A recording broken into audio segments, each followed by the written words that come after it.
Aplikasi e-learning. E-learning atau electronic learning. Tafiali mengatakan e-learning adalah pembelajaran dengan menggunakan perangkat elektronika. Horton mengatakan e-learning adalah segala bentuk penggunaan informasi dan teknologi untuk menciptakan pengalaman belajar. Jadi, e-learning adalah sistem pembelajaran atau sistem pendidikan yang memanfaatkan teknologi informasi dalam proses belajar mengajar, menggunakan komputer, internet, gadget, dan lain sebagainya.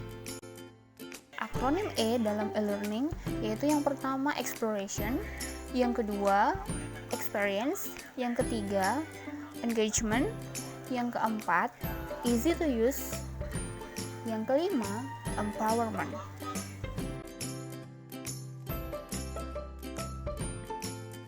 Karakteristik e-learning.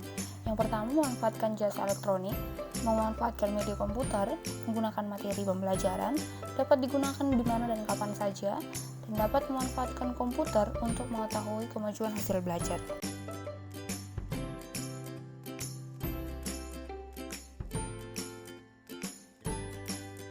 Kelebihan e-learning: mengurangi biaya, fleksibilitas waktu dan tempat, standarisasi dan efektivitas pembelajaran.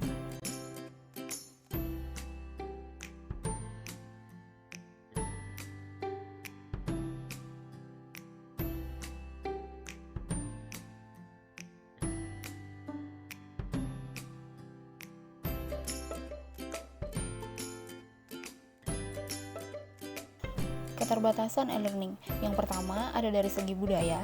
Yang kedua, ada dari segi investasi. Yang ketiga, ada dari segi teknologi dan infrastruktur. Dan yang keempat, ada dari segi materi. Fungsi e-learning. Yang pertama, sebagai tambahan atau suplemen. Yang kedua, sebagai pelengkap atau komplement. Yang ketiga, sebagai pengganti atau substitution.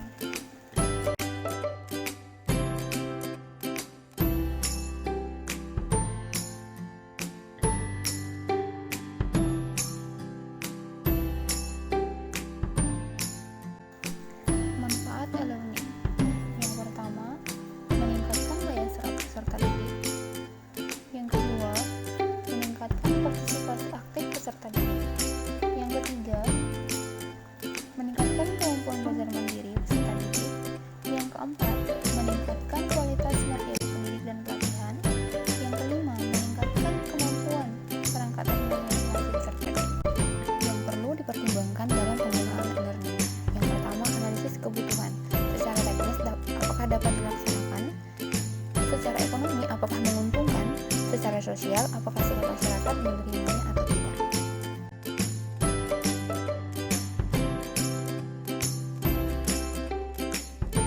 Yang kedua, rancangan pembelajaran.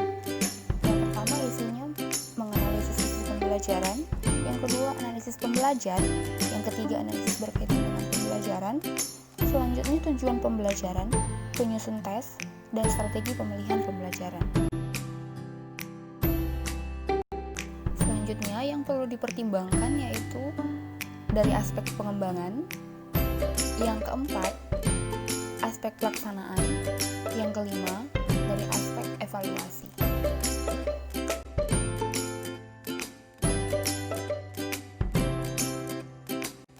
Syarat-syarat pemanfaatan e-learning. Yang pertama, kegiatan pembelajaran dilakukan melalui pemanfaatan jaringan internet. Yang kedua, tersedianya dukungan layanan belajar.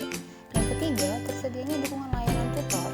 Yang keempat, adanya lembaga yang mengelola kegiatan e-learning.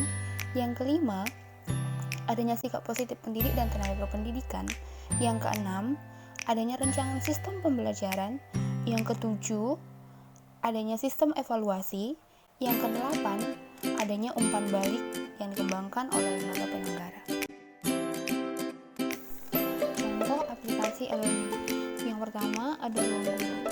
Ruang Guru merupakan aplikasi bimbel online yang memiliki sejumlah fitur dan memudahkan memahami materi-materi pelajaran. Yang kedua, ada Rumah Belajar. Rumah Belajar merupakan portal online yang disediakan oleh Kemendikbud, berbasis audiovisual lengkap dengan berbagai elemen interaktif di dalamnya. Selanjutnya ada aplikasi Google Classroom.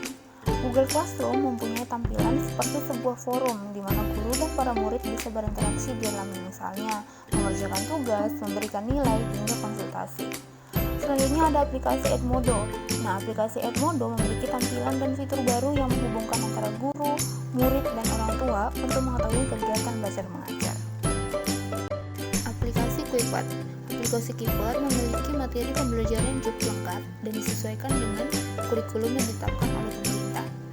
Aplikasi Kuipat ini menyediakan opsi pembelajaran online, juga bisa diunduh dan belajar offline loh. Selanjutnya ada aplikasi Genius. Fitur andalan dari aplikasi Genius ini adalah simulasi UTBK yang kini menjadi persyaratan utama dalam masuk mayoritas perguruan tinggi di Indonesia. Aplikasi Brandly. Dalam aplikasi Brandly bisa menanyakan pertanyaan yang belum dipahami. Nantinya para pengguna Brandly akan menjawab pertanyaan dengan penjelasan yang mudah dipahami. Selanjutnya ada aplikasi Zoom dan Google Hangout Meet. Dalam aplikasi ini fokus pada pengembangan teknologi video conference. Ini biasanya digunakan oleh pengajar yang lebih suka tatap muka secara online dengan siswanya. Demikian video pembelajaran singkat ini. Semoga bermanfaat. Terima kasih.